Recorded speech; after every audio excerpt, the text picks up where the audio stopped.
Okay, so welcome back to our next topic as we talk about work and energy. And today we're really going to get to the heart of the matter with something called the law of conservation of energy.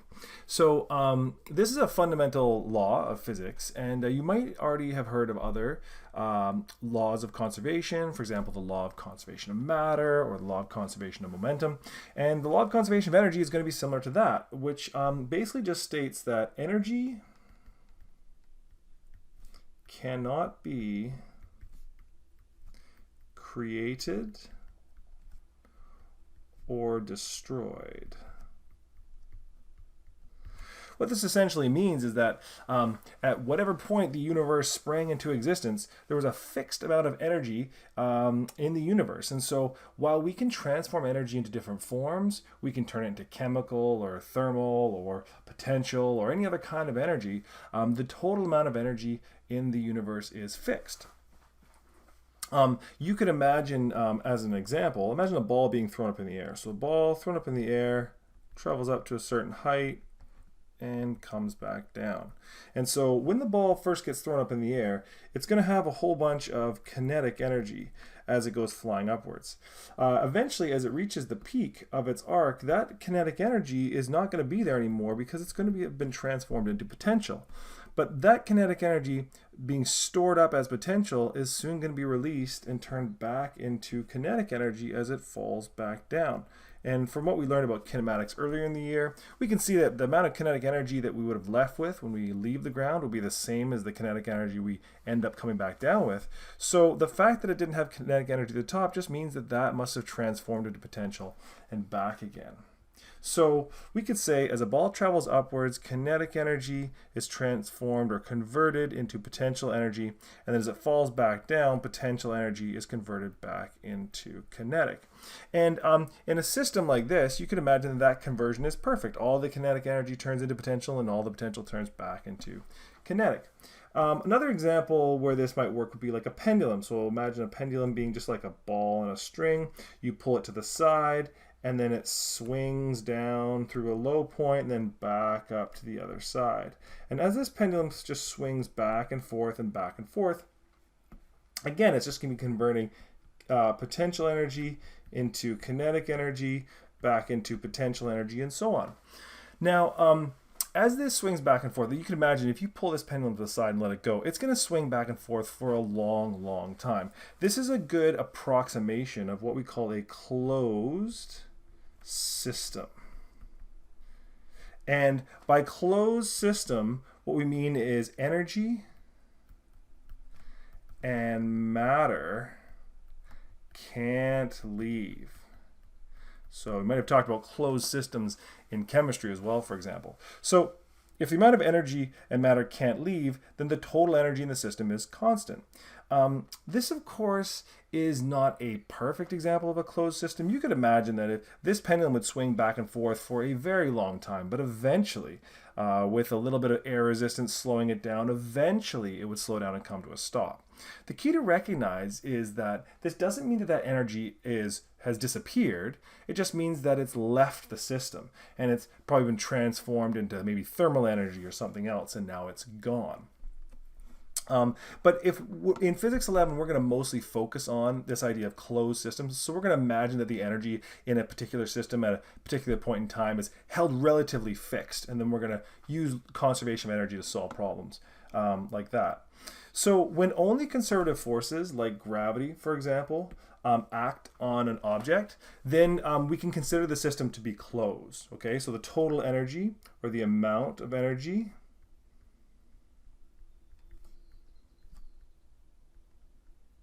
is constant. If there are external forces, for example, like friction, we might think of a friction force as being an external force that's going to just pull energy out of that system. Then you might look at the system and say, well, energy is not conserved in this system. It's important to recognize that the energy is still conserved overall. The total amount of energy, if you counted that lost energy, would stay constant. And that friction, in most cases, friction is going to convert that energy into thermal energy. Okay, so this brings us to the law of conservation of energy. And there's a few different ways to write this. But the simplest might simply to be that if energy is conserved, then the initial energy has to equal the final energy. So what you start with has to equal what you finish with. Now, if we're only worried about mechanical energy, if we only care about mechanical energy for a moment, and mechanical energy is going to be potential and kinetic energy, then we could say, well, in the start, in the initial phase, we might have an initial potential energy, and we might have an initial kinetic energy. And those two must add up to the final potential energy plus the final kinetic energy. And you could go one step further, since we know how to calculate potential and kinetic energy, and you could break this down one step further and say, okay, mgh initial plus 1/2 mv initial squared has to equal mgh final plus 1/2 mv final squared. Now, I just write this out like this to point out that this is what's going on, but it's rarely ever this complicated. In almost every case, we're going to be able to simplify this equation. And so if you look at this and your head's spinning a little bit right now, don't worry about it. We're gonna see that this is almost always going to be simpler than what we've written right here. Okay. So let's look at a few examples. So the first example here, while jumping over the Great Wall of China, an 82-kilogram skateboarder needs to leave the ramp traveling at 78 kilometers an hour. How much potential energy does he need to start with? So let's take a quick look at what this might look like. At some point, not sure when exactly, somebody decided it'd be a good idea to jump the Great Wall of China on a skateboard, and believe it or not, they actually did it. If you take a look at what happened here, they started off on this really tall ramp. As they went down that ramp, they gained a whole bunch of speed, and then they had enough speed so they were able to actually go flying over top of the Great Wall of China. A couple things I want you to notice. Obviously, that ramp has to be high enough. If that ramp's not high enough, they're not going to be going fast enough by the time they get to the bottom of the ramp to actually make it up and over that jump. So the question could be, okay, how high is that ramp? The other thing I want you to just think about in the back of your mind as we solve this question, look at how high that ramp is. Look at how much potential energy they have stored up. That turns into a whole bunch of kinetic energy, but then right here in this instant, right when they come back to this point, they don't make it back up to the same height that they made it to of the ramp. So as they're flying through the air over the Great Wall of China, they never make it back to that same height. You might ask yourself, why is that? Okay, so let's take a crack at solving this problem here. So we got a skateboarder, they're going to jump over the Great Wall of China. We're just looking at this situation here from the top of the ramp here down to the bottom. So as they start off on the top here, they're going to fly down that ramp, and they need to reach, luckily some engineer did the math on this and said, okay, you need to hit 78 kilometers an hour on your skateboard, which is pretty impressive. 78 kilometers an hour divided by 3.6 is like, it's just over, or it's just under 22 meters per second. It's 21.67 meters per second, let's say. And so they figured out how fast he needed to be going, and the question then became, okay, right, so how much potential energy does this person need to start with? Right? They got a whole bunch of potential energy here. How much would they need to have? Well, if you think about what's going on here, they start off with a bunch of potential energy, and then they go flying down the ramp, and when they get to the bottom of the ramp, now they have a bunch of kinetic energy, and we've transformed our potential into kinetic. If we look at our conservation of energy that we saw before, which was EP initial plus EK initial equals EP final plus EK final, this looks really complicated, but you'll see that there's at least a couple things here we can simplify and get rid of. That skateboarder started at the top of the ramp here, and they weren't moving, which means they didn't have any kinetic energy to start with. So my EK initial would be 0. And when they got down to the bottom of the ramp, well, now they're down at the bottom level. They no longer have any potential energy. They only have kinetic energy at the bottom, so I can get rid of this one right here. And my conservation of energy gets a lot simpler. It's just basically saying, look, the potential energy you start with has to equal the kinetic energy that you end up with. And the kinetic energy you end up with is equal to 1/2 mv final squared, which is equal to 1/2 times a mass of 82 and a velocity of 21.67 meters per second squared. Now, when you crunch that into your calculator, you get just over 19,247 joules, which we should round off to just a couple of sig figs. Let's call it 19,000 joules for round numbers. Okay, so now they know how much potential energy he needs. The question then becomes, okay, great. Well, how high does this ramp have to be? What's the minimum height of ramp that he's going to need to get over that? And so the initial potential energy is going to equal mgh initial. And we know that potential energy, we've solved for that already over here. So solving for initial height, that would just be potential energy divided by mg, or 19,247. I'll just use all the sig figs there, divided by the mass of 82, and then 9.8. And I'm going to get a height for my ramp of around 24 meters, which is an insanely high ramp for somebody to try to skateboard down. Okay, let's take a look at another example here. A trampoline dunk artist bounces to a maximum vertical height of 4.8 meters before launching himself towards a hoop. At the top of his arc, he is 3.2 meters above the ground. How fast is he traveling at this point? And you're probably wondering, what's a trampoline dunk artist? I was wondering the same thing. So here's somebody trying to break a world record for some reason that exists. And they're going to try and dunk a basketball after jumping off a trampoline. It kind of looks like this. So get a couple of bounces in, then take a good run at it, and away you go. Nicely done. Fantastic. Excellent. The crowd goes wild.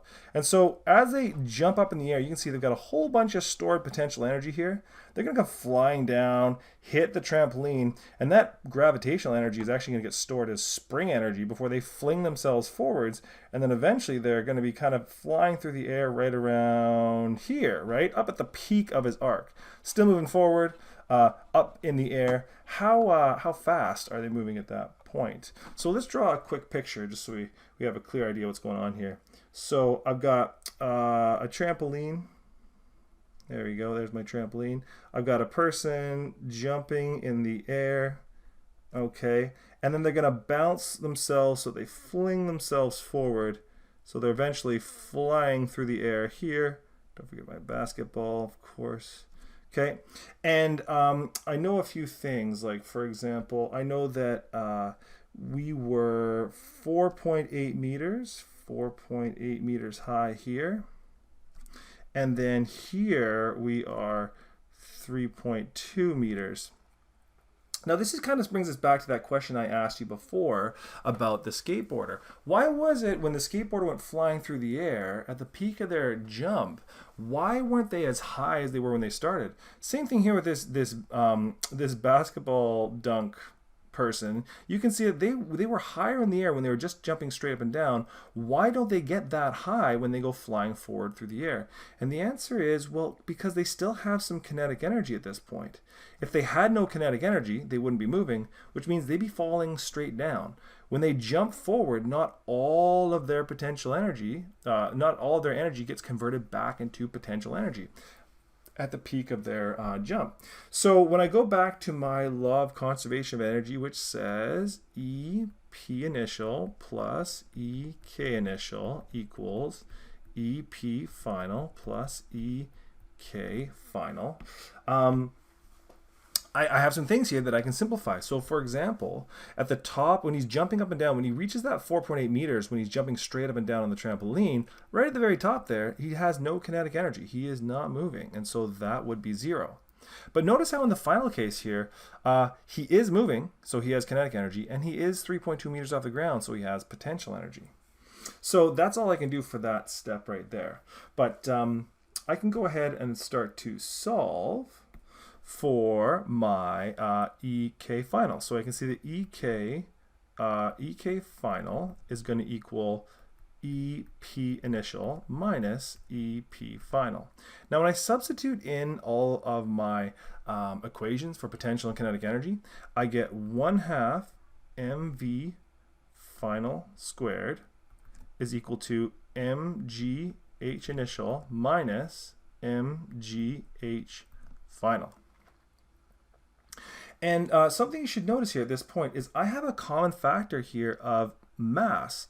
The mass affects its kinetic energy and its potential energy. So if I just want to know V, then I can actually cancel out all of these masses. There's a common factor there.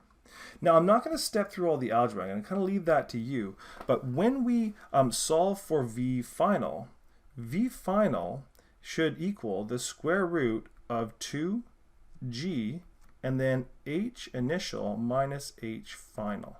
And I'm going to leave the algebra for you to kind of step through yourselves.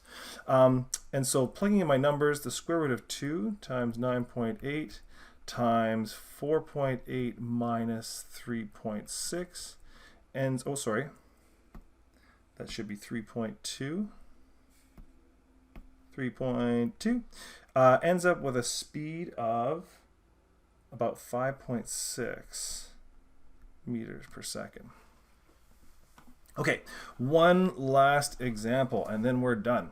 So a snowboarder is 65 kilogram snowboarder, starts at rest, travels down a hill into a gully, then back up the other side. This is some impressive, that's more than a gully, down a 45-meter drop, but that's okay. And then back up the other side. What is his speed at the top of the second hill? Now, the first thing to point out is that we know that he must still have speed at the top of the second hill because there's no way all of his potential energy that he started with, there's no way this all turned back into kinetic energy, back into potential, because he hasn't reached that same height. So again, we could start with our conservation of energy, EP initial plus EK initial equals EP final plus EK final. But I want to take this, this example as a chance to point out a simplification that we can make when we do these kinds of questions. The question is, where should we think of our zero potential energy line to be? Like, right now, I think most people would probably choose the ground as saying, okay, there's my potential energy is equal to 0 line. But just consider for a second, what if while this snowboarder, while they went down one side and then up one hill and up the other, what if their identical twin took like a simpler route, they took the green run and it just went down the hill and then ended up there? And you ask yourself, well, who's going to be traveling faster when they get to this point? Well, even though the first snowboarder goes all the way down the hill, gains a whole bunch of kinetic energy, is going screaming fast at the bottom of this hill, when they make it back up the other side, they had to transfer some of that kinetic energy back into potential to climb up.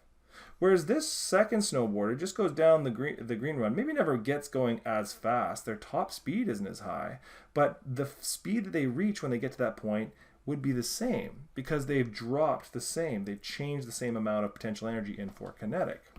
So instead of using that bottom there as being my 0 line, why don't I just go ahead and think of this point right here? Why don't I think of the top of this hill? I'm going to think of this as being where my potential energy is equal to 0. If I do that, things get a little bit simpler. For example, while I don't start with any kinetic energy, I can also say, you know what, I don't really end with any potential energy. Because whatever amount that I gained by going down this section of the hill, I just had to turn back into potential when I went up that part of the hill. And this simplifies things nicely. So I get EP initial is equal to EK final. And then substituting in my equations, I get MGH initial is equal to 1/2 MV final squared. And again, sorry, you'll notice that the masses don't really matter. It's going to cancel out. And solving then for V, I get V is equal to the square root of 2GH initial. And the only thing you have to consider in this case, 2 times 9.8, what should I use for H? Well, I can't use 45. 45 would be how fast you'd be traveling if you went all the way down the hill and you got to the bottom of this hill. What is H in this case? Well, if this is where potential energy is 0, then the H is how high up are you above that new 0 line, which I can see is 20 meters. And so this would be 20 meters in height. And when you crunch the numbers, this ends up being right around 20 meters per second, as it turns out. Okay, that's it for law of conservation of energy.